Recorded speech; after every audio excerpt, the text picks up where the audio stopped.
এর আগেও আমি তোমাদের অনেকগুলি ভিন্ন পদ্ধতিতে আপামের রেসিপি শেয়ার করেছি। আজকেও একটা নতুন পদ্ধতিতে এই কুচি কালাথা আপ্পাম তৈরি করে দেখাবো। আর এটা বানানো ভীষণই সহজ, আর ঘরে থাকা মাত্র কয়েকটি উপকরণ দিয়ে বানিয়ে নেওয়া যায়। নমস্কার বন্ধুরা, আমি সবিতা। আমার চ্যানেলে তোমাদের সবাইকে স্বাগত। আশা করছি আজকের রেসিপিটি সকলের কাছে অনেক ভালো লাগবে, তাই প্রথম থেকে শেষ অবধি পুরো ভিডিওটি দেখার অনুরোধ থাকলো। আর ভালো লাগলে একটা লাইক দিয়ে প্লিজ আমার চ্যানেলটিকে সাবস্ক্রাইব করো। তাহলে চলো এই রেসিপিটি আমি কিভাবে তৈরি করলাম আজকের এই ভিডিওতে দেখে নেওয়া যাক। তো এই রেসিপিটি বানানোর জন্য প্রথমে একটা মিক্সিং বোলের মধ্যে আমি নিয়ে নিচ্ছি 2 কাপ আতপ চাল। তোমরা চাইলে কিন্তু সেদ্ধ চাল দিয়েও এই রেসিপিটি করতে পারবে। এবার জল দিয়ে চালটাকে খুব ভালোভাবে ধুয়ে নিতে হবে, কারণ চালের মধ্যে কিন্তু অনেক নোংরা থেকে থাকে। তাই অবশ্যই 3 থেকে 4 বার জল পাল্টে পাল্টে চালটাকে আগে পরিষ্কার করে ধুয়ে নেবে।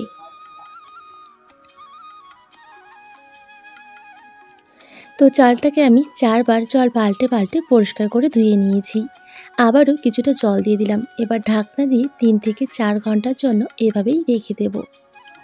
তো 4 ঘন্টা পর ফিরে এলাম, আর চালটা দেখো আগের থেকে কিন্তু অনেকটাই নরম হয়ে গেছে, আর ফুলে কিন্তু অনেকটাই মোটা হয়ে গেছে। এবার একটা মিক্সির জারের মধ্যে এই চালগুলোকে নিয়ে নিচ্ছি। আর যেহেতু এখানে আমি ছোট মিক্সির জারটা নিয়েছি, তাই আমি অল্প অল্প করে কিন্তু পেস্ট করে নেব। প্রথমে কিছুটা চাল আমি নিয়ে নিলাম। এবার এর মধ্যে দিয়ে দিচ্ছি 2 চামচ নারকেল কোড়া, আর দিয়ে দিচ্ছি 2 চামচ ভাত। আমি যে দুপুরে ভাতটা রান্না করেছি, তো সেখান থেকে 2 চামচ ভাত আমি দিয়ে দিলাম। এবার এর মধ্যে দিয়ে দিচ্ছি হাফ চামচের একটু কম গোটা জিরে, আর দিয়ে দিচ্ছি 2টো ছোট এলাচ। এতে করে কিন্তু খুব সুন্দর একটা ফ্লেভার আসবে। আর দিয়ে দিচ্ছি হাফ চামচ নুন, আর দিচ্ছি যেই কাপের মাপ করে আমি চালটা নিয়েছি, ঠিক সেই কাপের মাপ করে হাফ কাপ আমি জল দিয়ে দিচ্ছি। এবার ঢাকনা দিয়ে খুব ভালোভাবে একটা স্মুথ পেস্ট তৈরি করে নিতে হবে।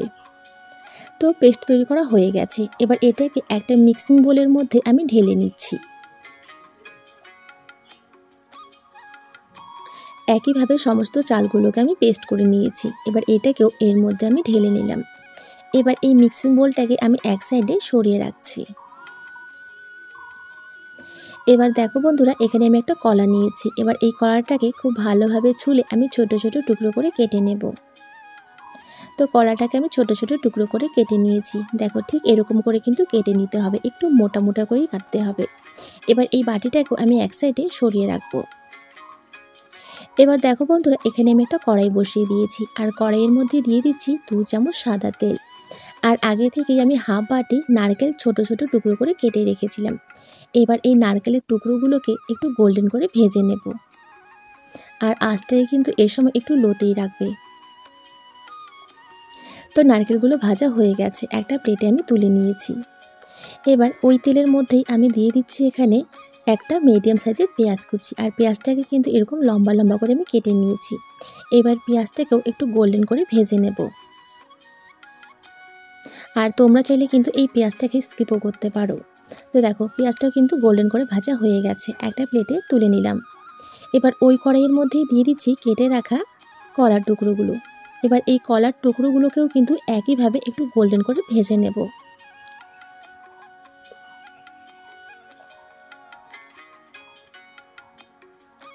তো কলাটাও কিন্তু আমার ভাজা হয়ে গেছে, এটাকেও একটা প্লেটের মধ্যে আমি তুলে নেব।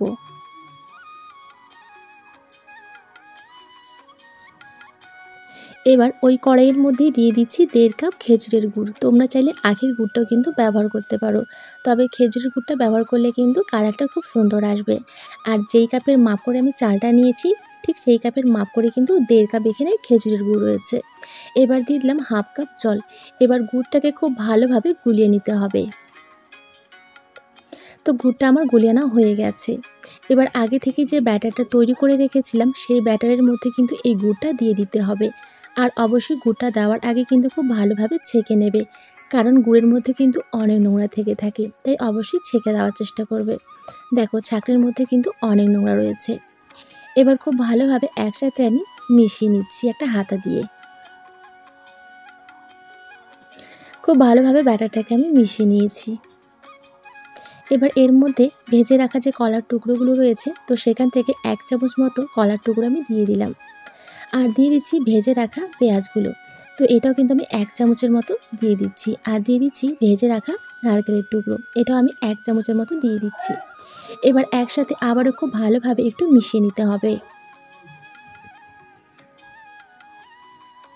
খুব ভালোভাবে মেশানো হয়ে গেছে। এবার সবার শেষে দিয়ে দিচ্ছি 1/2 চামচ বেকিং সোডা। এবার এই বেকিং সোডাটা দিয়ে আবারও ব্যাটারের সাথে খুব ভালোভাবে মিশিয়ে নিতে হবে।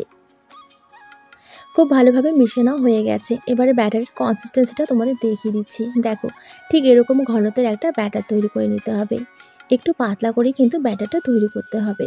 চলো, এবার এই কালা থাপামগুলোকে ভেজে নেব। তার জন্য দেখো বন্ধুরা, একটা কড়াই বসিয়ে দিয়েছি। আর কড়াইয়ের মধ্যে কিছুটা তেল আমি এখন ব্রাশ করে নেব।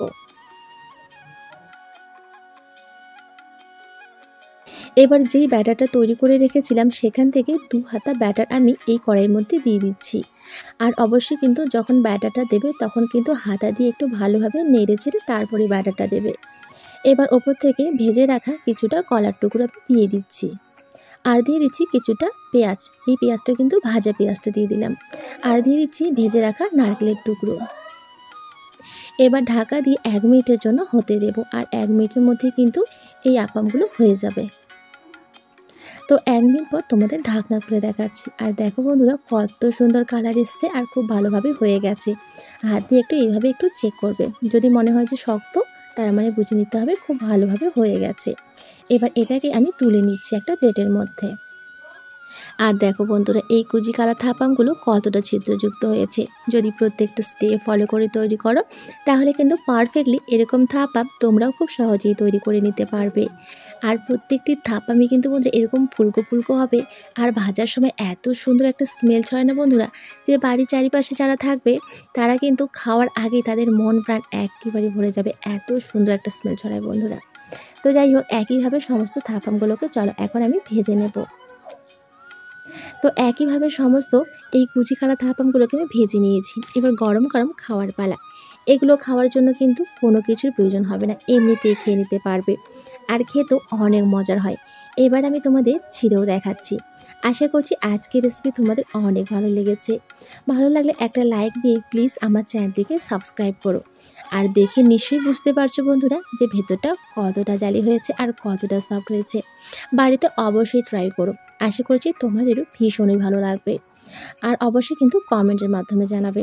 আর বন্ধুরা, যেটা বানাতে তোমাদের কিন্তু ঘন্টার পর ঘন্টা অপেক্ষা করতে হবে না, ঝটপট খুব সহজেই বানিয়ে নিতে পারবে।